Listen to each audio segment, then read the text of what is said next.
call came in late afternoon on a Tuesday. A priority alert for the Kootenay-Boundary repeater station. Situated on a nameless peak, deep in the interior BC wilderness, it was one of those outposts you only thought about when the signal dropped. My job as a wilderness comms tech meant I was used to the cold, the isolation, the sheer indifference of the mountains. This was deep winter, the kind that bites through 3 layers of synthetic insulation.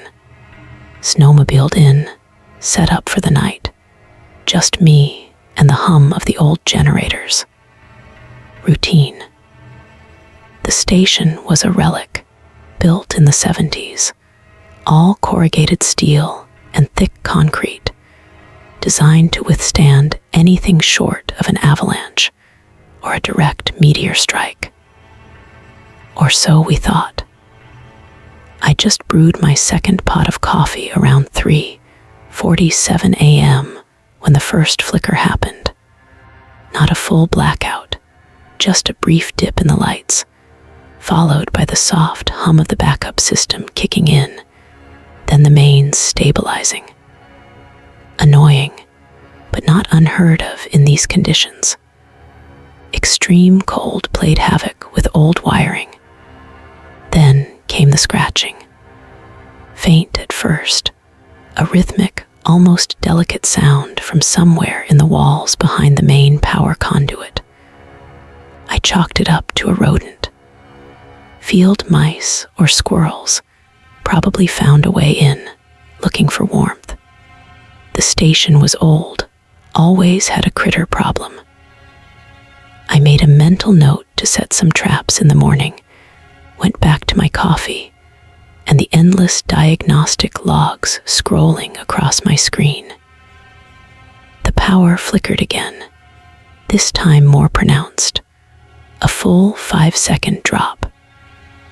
The scratching grew louder, more insistent, a dry, rasping sound like sandpaper on old bone. That's when I noticed the dust. Not regular dust, but a fine reddish-brown powder accumulating in tiny piles at the base of the wall panels, almost imperceptibly.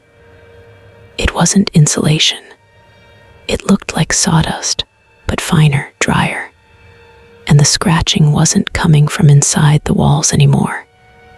It was coming from through them. A cold dread, sharper than the winter air, began to creep in. I grabbed a flashlight and a multi-tool, peeling back a loose panel near the sound. My breath caught in my throat. It wasn't mice. It wasn't squirrels. The space behind the panel was alive, a writhing, chitinous mass. Thousands of them. They were insects, unmistakably wood-boring beetles, but not like any I'd ever seen. These were huge, easily 2 inches long, with mandibles that looked like miniature industrial shears, and their exoskeletons were an unnatural, almost metallic black. Their eyes, dozens of tiny facets, reflected my flashlight beam with an unsettling, dull red glow. They were everywhere, packed tight. A living, pulsating carpet that stretched into the darkness of the wall cavity.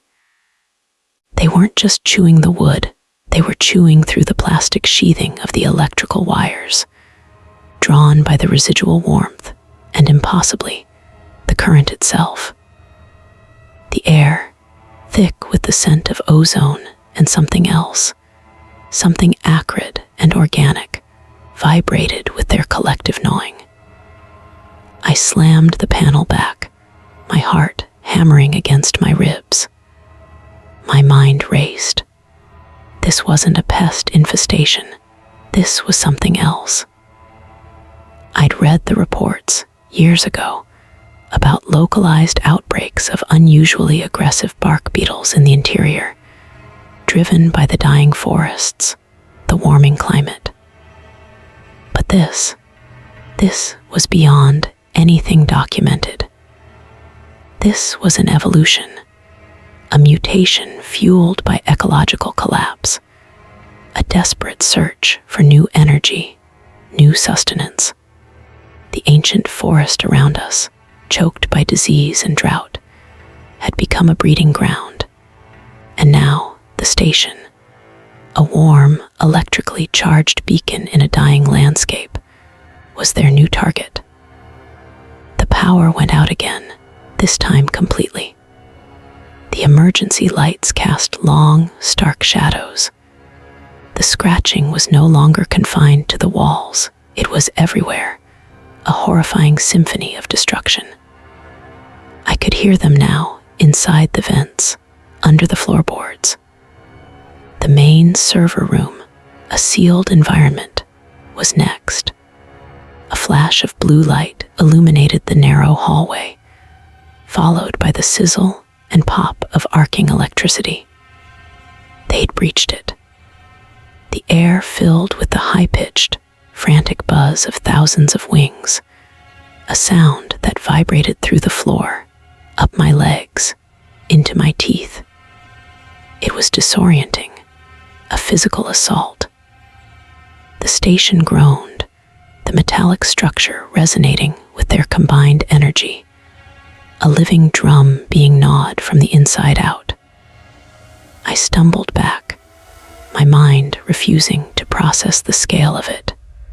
Years of underfunded environmental monitoring, dismissed warnings about aggressive pest species, all dismissed as localized issues. This wasn't localized. This was a wave, and I was trapped inside its leading edge.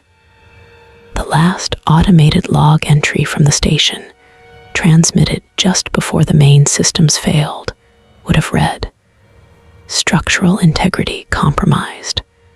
Emergency power depleting. Life signs diminishing." Then nothing. Just static, and the faint, distant hum of a forest that had begun to consume itself.